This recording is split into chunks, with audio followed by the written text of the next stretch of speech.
Who did you talk to for Black Mass? Well, I had a bit of a problem with, whether I could have access to John Connolly or not. John's in federal prison for 40 years for crimes that you could argue in the smorgasbord of like madmen that were operating at that time. John Martirano, the hitman, killed 20 people, admitted to it in court, and was having a drink at the bar behind my house one night, and John's still wearing orange overalls for forging some papers and for being involved with what would be second-degree murder. Whether I had access to him or not, I don't know, but to go and visit a guy in prison and then say, hey, I know you have one version of events, but I'm actually going to go over here and make a movie and say that you're a bad guy, feels like a dishonest Did you have thing contact to do. with him? No, not at all. Did you try? No, because of that very reason that he's very vocal. He was very vocal about his opinion of those events, that he was sanctioned under the FBI, that he was scapegoated, and the movie was saying something completely different. So I talked to a lot of his colleagues, and I had tons of footage of him, and I just felt like it was a wrong idea for me to go and, milk him and then say, all right, you stay here in prison, I'm going to go over here and be, on a movie set. All right, I'm going to cut right to it. I have it on very good authority that Gennaro Angiulo is planning to have you murdered. Is that so? And how does he plan to achieve that? That's the kind of information that my side gets. And that's the kind of information that we can provide.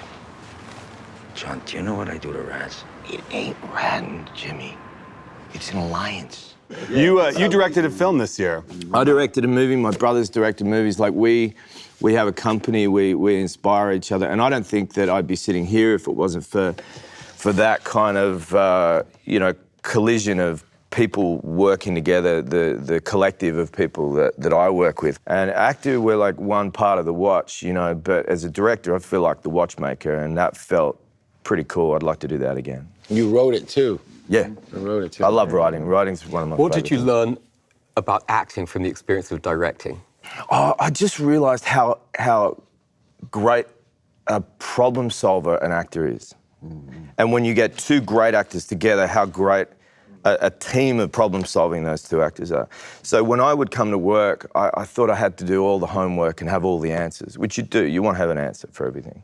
But to actually hand the floor over to actors who you've hired who are incredibly smart and find out what solution they have first before I tell them what I think. Wow. Because then you steal a really good idea.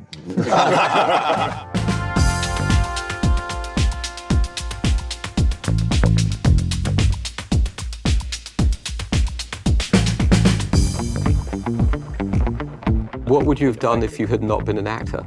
I would have been some kind of, I don't know if I would have made a great artist. I still paint and I do it as a personal thing. I was really interested in doing that or becoming an actor. The thing with me was my father had started very much working class when I was growing up, like very, very, I came from a very poor family. By the time I graduated high school, they were quite well off. He had become a lawyer. He had been on his way to become a sheep farmer, and some guy said, oh, we're going to go and enroll in law, and he just did that on a whim. So by the time I finished high school, he was quite wealthy.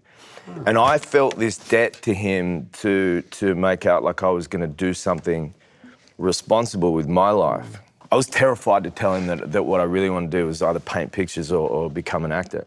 And he found out. And he took me aside one night and he said, look, I know what you want to do and I think you should follow your dreams, and then money and all that other stuff, it comes as a byproduct. And what I found out really is that deep down he had wanted to be an actor. Oh, wow. Mm-hmm. But he never had that opportunity himself because he felt this debt of responsibility to create a good life for my brother and I. And strangely, when I went to drama school, the same year that I thought the heat was going to come down on me for choosing that path, my brother quit electrical engineering and became a stuntman. And all the attention went on him. It was like,